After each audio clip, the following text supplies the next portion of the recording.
Ciri-ciri red flag pada seorang wanita yang hendak kita jadikan pasangan.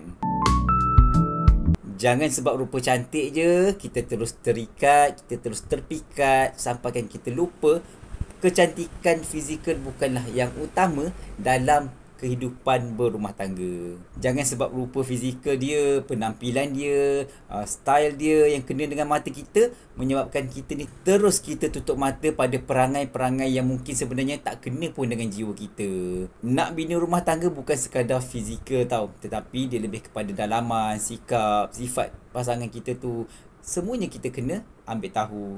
Okey, antara red flag seorang wanita, mai sini saya nak kongsi. Yang pertama, suka banding-bandingkan terutama bab harta, bab kerjaya dan juga bab penampilan. Kalau dari awal lagi dia dah buat kita ni rasa tak cukup, nanti kita akan rasa penat untuk penuhi standard yang dia nak.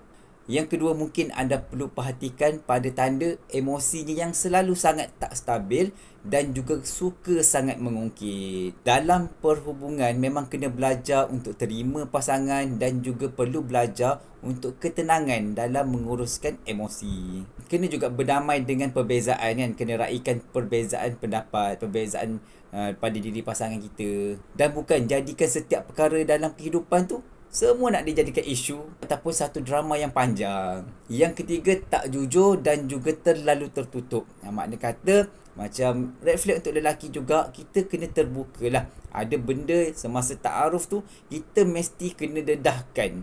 Kita kena bagi tahu pasangan kita.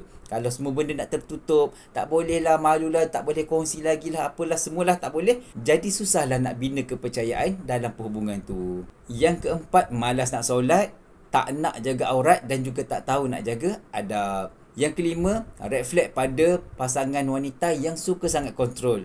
Sebelum kahwin lagi dah jadi queen control dah. Semua benda nak ikut cara dia saja. Sebab apa? Sebabnya kita ni bukan nak cari pasangan untuk hari ni je, tetapi untuk hidup selama-lamanya kita akan hadap pasangan kita tu hari-hari.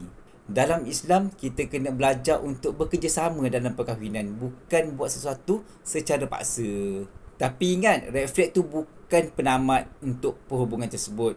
Red flag ni mudah kata petunjuk, petanda untuk kita berhati-hati terhadap hubungan tersebut. Kalau kita tak boleh kompromi dengan perkara tersebut, tak apalah, kita tarik handbrake, kita minta maaf dan juga kita bagi tahu kenapa kita tak boleh teruskan perhubungan. InsyaAllah dekat luar sana ramai calon-calon baik yang sedia untuk dikahwini. Yang lelaki ke, yang wanita ke, belajar untuk jadi seorang yang matang dalam perhubungan, penyayang dan juga sentiasa belajar untuk menjadi insan terbaik untuk pasangan.